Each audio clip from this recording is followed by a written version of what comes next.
billahi minash shaitanir rajim. Bismillahir rahmanir rahim. Alhamdulillah rabbil alamin. Amala fo kala barkada ala mi bi don irana. Ambe ambang bego bela jelen fo, ambe mali nyemo fo, ambe Malikunafoni TV laje bego be fo, mali kono mali kokan. Anga foli bu be anga foli be islamé den bela jelen. Anga bi jemukan be mi kanga jemukan be Malikunafoni TV de kan na be fo ma la voix de la religion. La voix de la religion anga temu mi bi anga temu dine kono sigi nyoya hakawe jume ani mamina masala ulabi oye anga uzaz Mohamed Fofana. Assalamu alaikum uzaz. Wa alaikum salam wa rahmatullahi wa barakatuh. Foli kofe uzaz foli janaye community chien folo anga keneka anga foli biye dongo do nanga wule siri mabe wuli ka se ama pour anga se ka dine wala wala islamé dembe ka se ka don islamé hakaw yemi mo ka se ka famia dine konnana oda ke kuma chama anga wole bisima ikana anga masala munu be ke dine konnana ambe fon ya amba foni dawlude amba fo ni sharawde dine konnana fon be dine konnani dine be fon obligé mo kan amul le wala wala anga la voix de la religion konnana donc amaro bina mise masa uzaz islamé era be muni fo sigi nyoya hakay jume de islamé konnana parce que amé fin chamake clé journée konnana donc amé fait ki dadwala ka hake nunu fo anyana sigi nyoya hakawe munuye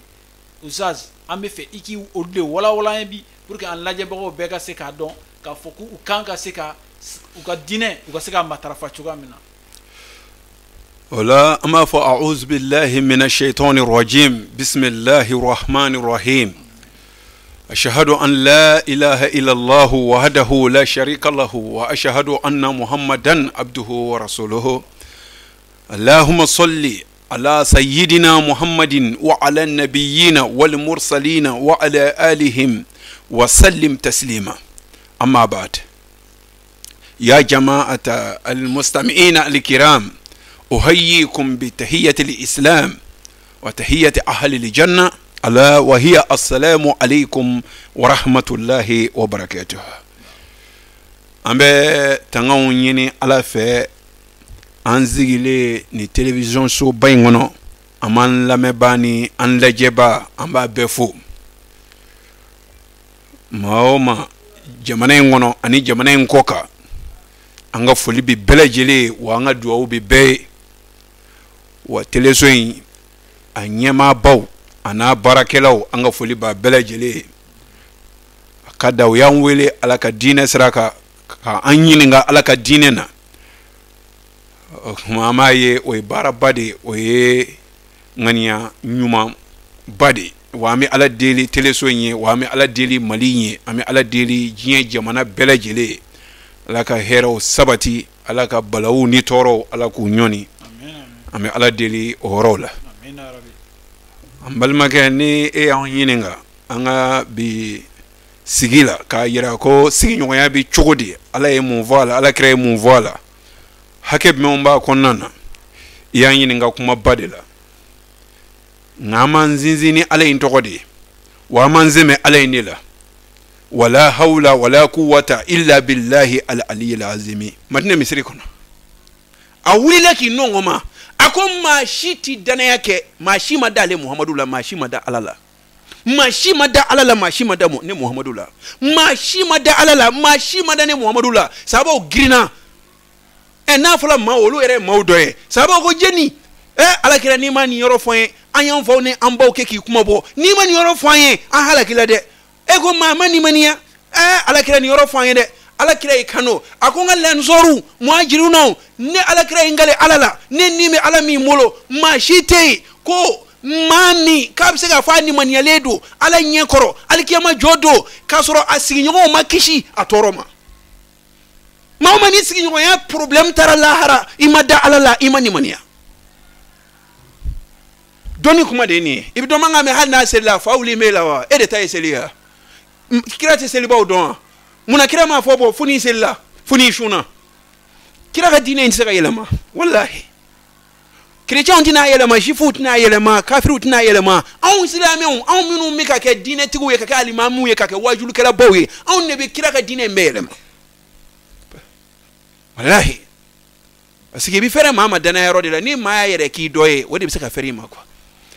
billahi kida kote ko mama sigi yo ma kisha toroma ko mani maniya hanni alimami hanni jiye mao maye kida de kote ne mafo kida de ko mama sigi yo ma kisha toroma imani maniya mama gara jo manga ideu ikeme ka moto doma olu keme ko chobola ni ma kwa bi kuma ko jeni ya sanga duma ko nyengo deni hashidiado oho nde moto chofara ne de ya sanga dima wa ami yoyi kire flena mina ta pleni do akama kire flena nzigi me ka nyongo no ay mal to jwe dala olu fana de marabali de nu olu fala be volume bla fa dala kanta de anga bata de arajoe wa on ne ta anyere olu fala ba kala ala sigi nyonga imbana neno ta shombala hanni perenga mbola jabitike ha okumana ay obe ala mine parce que akachala bo folo wartigi de on humini nge ngasa fanda de on ka juguni makosebe fanda ne on yere parce que olu ambe fanda yede ngami nyondo ami be qualité fo fanda ne monene no a monene sirede do ala min dale ka okunda ale la bo ale fe ka mone bo ma wore de la ngame fanda de moto chobola nu ngamo lude mata yekma famwa fanda de minu ni bara fo to lula ay wa antise ma shilanga minga da yambake anse ga jien letige wa anyete tanya kola nga amangle ke jien ya wa okuma oni wara e sigidala ya na ngomi odedo wala warta nga atikauna ha atikauna olu ma modelu olu bi malto bajue u faka dala fayra be bokata misri la fanna to ani fako halnu ko fama an baraji ba to mere parce que wasro jije nu mala wasro ya fam ngine do bi ka fuko ka labodro do bi ka fuko ka ladudro oh fayre bi kano ko ko ni songoro e ha mon fisi ni songoro e de ni ko fi olomine ka songoro do e de ni okuma wi kilenga do dukono terman va moi ba mamara yoro de kwante mara mami mamara o tseka sinyo ya klesa e mama e kab sinyo toro la mamara nete mama e dubake billahi mi nga kuma nungala ni mogo be na ibi nyini nga fana mi jabi mama mara la duba kono ka mara chogo nyana o ti dese dudeni na fio parce que anga bruskono dugu nuna a dudo be falu siri robe baga on siri robe arama siri robe mami nu mara lo kono bomoko 12 siri 20 nuni bomoko 12 siri 15 ni nu o et saka dese ko maîtriser fio nga adoka banana bomoko ya adoka banana bomoko nyuma mama na aye faso dame do tien walma abuledo onale okumana o edeminu o musomi fala soraya o mo nyini horonya kono amo nyini do la fu nyonzro ay wa soirée dola walma nyonzro ambiance dola ni ma fala fala nyongo de no ma moto chobo jeni mi chobo desamur kalo ina no ma peterni wolo kasi nyongo betoro fabi kangono ko rebelu na ledo jen famo be kulela kwa kana mo jatike ko be se ga boala nga peterni bi ka goshi fa be fe ambe bi ni kasa o dongo peterni do goshi la nga kare kono ne ayatul kursi kala de damine folo kramo parce que akela ngonongo peut-être kano do chiledo den sécurité tetu anga kankuturu bi ka goshi yoro mina yoro koni kon ma de shi so konte ma mara balu ka barado bo bi ka usigi yonde toro folo billahi wa ala kira ko kashi tikishi wa alai ay mingano ka kila ka nyinanve kwanzi gozigi amana ke yoro anga duwa ko anga soloka mama nyino ala inve ayo bunya baindoma ayo titiri ndoma ayo joro doma o ya ala kake ayo fo alqur'ane konnana bismillahir rahmanir rahim wala in shi'na lanazhabanna billazi awhayna ilayka summa la tajidu laka bihi alaina wakila idha rahmatan min rabbika inna fadlahu kana alayka kabira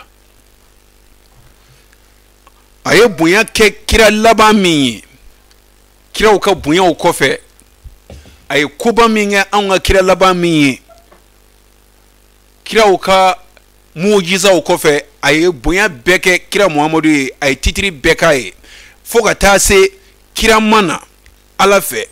ala ka fo kunni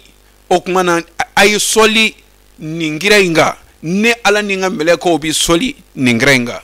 wa mama mana soli ningira inga hadisa o ba yira ne ala ninga meleko bi soloka ala ntiseli ala teshun aka buma ale de bambla ala na maso abanjini ngawo ala ko ne ala koni ne de awbla akambato nga nyanyi na ofe aka soli ni ninkira inga ni mami nzolle ningira inga aka doni ala ninga meleko ne bi soli au mi soli kira inga okuma were ka solaka ala sigatil amri fil amri yere ka ayamaria ni make ibi ikuna be goya fratala okuma na onayumai anzollo ka wa anzolla ka sahaba ka na somo ka o yemi fo sigi wayana mbalma ke an yemi ndo o dine ina no ye Muhammadu dine ala ka silame amina fenvu yo le be mi famu ami fenvu an la me bo nan la jeba be o be mi famu kadaka ni ma chama mi jini kasoro abi selila abi shuna abi ka bato imbeke nga ma chama mi jili ni yore ngama wallahi ala ka kuma selama wa ala kira ka kuma selama wa ala kira ma dugo re fana fiyo afola qur'ane kono qur'ane mi ma tseka nanaye wala inishtamaat aljinn wal insu ala an ya'tu bimithli hadha alquran la ya'tuna bimithlihi walau kana ba'duhum li ba'din zahira suratu isra alako anni jina ni adama do fara la nyonga hanna idan fembe fara nyonga utseka kul huwallahu kile utseka na no nyogodo utseka na ni qur'ane nye utseka qur'ane nyelama dan fen shi tseka qur'ane nyelama qur'ane kuma na sigin wanyaka atiu la wa atiu rasul wa ulil amri minkum anga tugo alako katugo ala kirako kuma kan abifoluma ko hadisa o hadisa nu nebe alqur'ane kuma kan dayele ka walaka parce que tikreti na yumae shi de bi fo e fala ba nyefo ne ni alaka kiya jigina kira Muhammadu ka ajiginaka ni sigami ajiginaka jigichomina kaseka an la famiana ala ode fo ako nami qur'ane ngala fattabi qur'ana hutugo ako okuma aklaka wala okuma mo dima ifala bo fika mo okuma laga to minu fala bi o ba fo kanga na foita ni qur'ane kelete ko hadisa te chien ko parce ko galonga cha hadisa kono abise o hadisa odela abise hadisa odela nete kitabu chama njigi na alaka kuma kana ala ere ayira kuklela ka aleka kuma ka yele maka galodo akono kafoko ni sanu ye bola o ti ban sanu na la ibi sanu neta ka boala ni sanu yinamadu nyona kungu abeti tobi o ngibi nyokise de bokunguna wa ala kira ere o fo yana ka fatu ako yani ne ere ka fatu galo mi dana ni fatu la fana obina galo ndana ni mami galo ndana fal yatabawa amaki adahu fi nari otiki ka ere bismillah jani me konnana okuma ala kira ko galo mi dala anna no galo yin ayo lu boala chi okuma chi fana tala wa ala kira ka kuma te chi wa okuma ba don o kuma minu yin jonguna gwe kuma odu okuma amina yini hadisa de kono ka yini alqur'ane konnana siyoya mu volala alislamu dine ala tadu ne tate au tate ala tadu ala kuma na suratul mauna kono ako bismillahir rahmanir rahim ara'aita allazi yukazzibu bid-din fadhalika allazi yad'u al-yatim wa la yahuddu ala ta'amil miskin fawailun lil musallin الذين هم عن صلاتهم ساهون الذين هم يراءون ويمنعون الماعون صدق الله العظيم سورة الماعون لم باب ايا دون مولا من كما من فواكا ابيونتي بوشي فيو لك فوليدو رأيت الذي يكذب بالدين فذلك الذي يدعو اليتيم ولا يهد على طعام المسكين محمد يمغيوا yukezibu bidini mami me galondiga yake ni lahara ko mami mada lahara la eske mami no mada lahara la eske buyi idila ku yefolo Muhammadu ko ala fini o yira na de akoni modo fazalika lezi ode moye yedu ol yatima mami mi yatime nafolo mami ba yatime die balaka nafolo la kay yatime nafolo kunu ka nyimi o madala harala lahara ko e galo bolo ngami mina au trompe sisa silamon au ba fo ngabi seli ngo silamedo silame ala tade seli mi ke ala de ala ko mami yatime na folo dun o madala harala aseli lawo on ga sira tola amma selio a shunao a hiji keo on mo foi tola parce que ala de bi bato mine ala ko mami yatime na folo dun o madala harala wala yahudu ala to ameli miskini wa tilashuli ge fandan do minne ka mo te fandana kaso abi wolo do mi ani doro me mana ya ne ala de here kai o kuma le nyina na adamine ko o kuma nina geleala ko na be ala ma abuso o jani me di modelin nu olunu nyogon o kuma ala ku madala harala bon ala e kuma follow me info kana nyina oroko nyini ngaba kana nyina oroko abada ala ko mami yetime na follow halaki ka dum mami mi yetime na follow dum yoro yetime na follow dum ma akerefe ma de ba dum nete yoro jama to dum ebe ka sinyo ya nyini ngali minu nge sinyo ya ere date ifan engineer wal mi fakoroba wal mi ban engineer wal mi bakoroba do ka foko koko bi ni minje koko be no cho ngo koroba yira ka tikilende koko be no cho angana so luma folosa mi yere be ka kongoro ke sala abiki da koroke ka bion ka dun bion makoro folo koni ma minge mi sisa nu unyele la be kolla na akela intellectually sa chieni weekend o kuma ne kanga mi yele ma ibo yele ma foro minu nganga yele ma bien minu nganga yele ma bigiringo lu yele ma ngo sigi nga ere folo ifa balima odi wal ma iba balima sigi nga ere folo do ifo nyini do ni fo horoba de olu be isuru nyana mo mi sigi nga ere na folo kanga metri dala ka akanga damne mi ka bami iba damne ere fa balima ni iba balima odi la folo akumana yetime na folo jado ere buko dun do ere buko ukoro ke de unga na folo dun do buko do ke de unga na folo du ala ko lu madala harala hani alimamidu amadala harala ka fuye ala ka dine kala otike ala mayo nete kitabu membe shetanati mindo nga shetana ere de filmu bani chefuye kitabu imbe jigina ali de ko ni doni bayado feve nana kira oni na yumana abenana komba de ke shetane fe abe fatula shetane bi sena hali sisa foka se yen wuli watima ni doni kodo doni dai shetane tae aminu ye kitabu tiguye nga kira doni atiteme mugani nani ka mugani duruka nga shetane ne yuma ba ke meni ba mugani nani abena na shetane kele kama kuma na ka fo nye doni baye Qur'ane kote ko ma mimi yatime na folo dun ika don o madala harala yuke zibu bidini o dande la harala hannaye mau kalan dine na hanni mau ye dine tabulo aywa o bikeo mabse ke lampaye ka yele bo mo ye nga i yere ka tasuma ke yere jinu ngo fala beke lambanti tedewa lampa mi yele bo mo ye nga ba yere jini di o doni ba o fala be o ubi igide fo alijana kono ubi tawbla alijana dala o kuma bise ka ta jana me kono o kuma na ibina do horo la sese yetime na folo duma o mami mi yetime na folo du bita gire yetime na kaka proche kuma mi kata gere ala fo kata ka wardun kuma mi wa soro garanti dane model do dami kar parce que ni ami tigelila wa soro dane idale no atigila di folo o kuma na fa wailu lil musallina bona bi selbawe allazina man salatihim sahuna minu nyine me o ka seliko parce que selin yere na kuyi miye seli e furake sai ka be kungulo dimi furake nga olu yere be ka kungulo dimi yere be na mana chugo mina shishi jugu ko lu sama anuna walma fe minu mseka kungulo dimi o kuma alebe ko bara o ka alebe ka furake sai daka yoro o nyine me aka furata chugo ko o kuma o seli ba minu nyine mu ga seli ko nete seli fona temena nga o koroto e ai don ba o nyine ngala o koroto e mi nyine mako min ti seli na kun folati abana nga mi nyine mako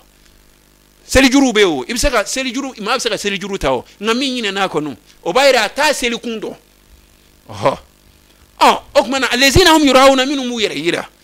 ko yere juma robe de ni anyabe islame jugu fe on vena parce que ni mo islame jugu ni ti islame do munafiku de bon ni ya ma fu islame jugu anyi sutura do ni parce que halisa anti kodi bedon anti gino bedon folo okmana ama fo ni ngoni ni doni manyere ni doni haram ya ledo nete ma obi tigela kuma waso ala tigeli lu ila kabon arama dum timine ki do kasula kuma yengono bi wallahi nema fo kasula de bebi do ka fo ka jota ala de nabila yusuf ye kasuke na jema obi ma model mi nyinu ku datugo odo ezoe ona fola ko kuma na alebi seli misiri kono wa be kla kata srada mawnye ku ka moto minola akumana ngani famo ba nyinna nu yaye are bolle no ki dogo atita misiri letu wa are tife makaye boy ba do rolo yurwa huno bu yere yirala ka ke kom na fu alama di kaso alama ute nga kuma yimmo ko yoro mena qur'ani ni sura ngonnana wa yamnauna al-mauna ma minum usigi nyogon usilami nyogon ma minum olu je obolo fenuna al-mauna e kom na fo fe teme walma jele nu isigi nyogon na ni ma ko karsa iga teme singama iga jurufle singama iga surgu singama karsa ko doni mi bulowa iga jugu fo sigi nyogon ya duila iyere ko akana foi singe tu akana nga teme singe akana nga foi singe abada mashima parce ni mi ntara utina noye we majugu ka kuma de kona mi ntara doro ko bikie ala ma foi na ko tekie hali ere mi ba fola ere bikie fembe foi dodo ni bi jugu yake ba kede nga ka foi bolo feti di mama ko ne te ka bikie we ngani ya jugu de yande okmana ala ko sinyo ya damne na nyoro la parce que sigi ka ja abi nyogon bolo fonta wasigi ka ja abi ko ke nyogon ya abi nyogon here don abi nyogon ka here tana don afode ma ko sigi nyogon ya ini ma mi ngere me yona ibi do ma ngame neni mi ngere me yona kristiano neni mi ngere me yona kafirido anu fola ko hali kafiri ikana mi aka jiflela ka kana mi ka jiflela nimbe mo jugu ka mo jugu ya kade ala kira sallallahu alaihi wasallama ay jiye be yin ngola ala kira ka kira damne na ka santa ani flake ala kira bi todun abi tolibi fe we afani yini se nali wolofa o kuma do dine na ala kira o ka jimi wa ala kira kuma o ka todun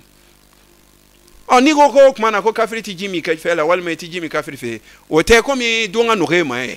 ibi se ikisi nyogon kafiri ibi so de la wal me ibi si sigi nyogon chrétien ne la e kuma ibi ka juguya yoro itado ibi jugay ibi jugay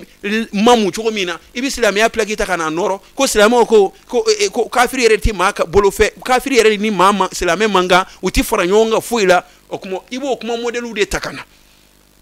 wi ka jugaya kade nete ibi ka ta shardini minza islam mo glon ibi ka manjini ni ibi ka boisson minu mi ani bi do mobile mi ngono ka ta yoro wero la islam mo glon okuma ebe ka fo itika fendi ni mako kerechedo eta dama ko kafirido nga ebe ka do mobile mi ngono kataka dugula o mabo maran okuma bayre tay jugede nga bi fi ga juguya couverture ni islam ya de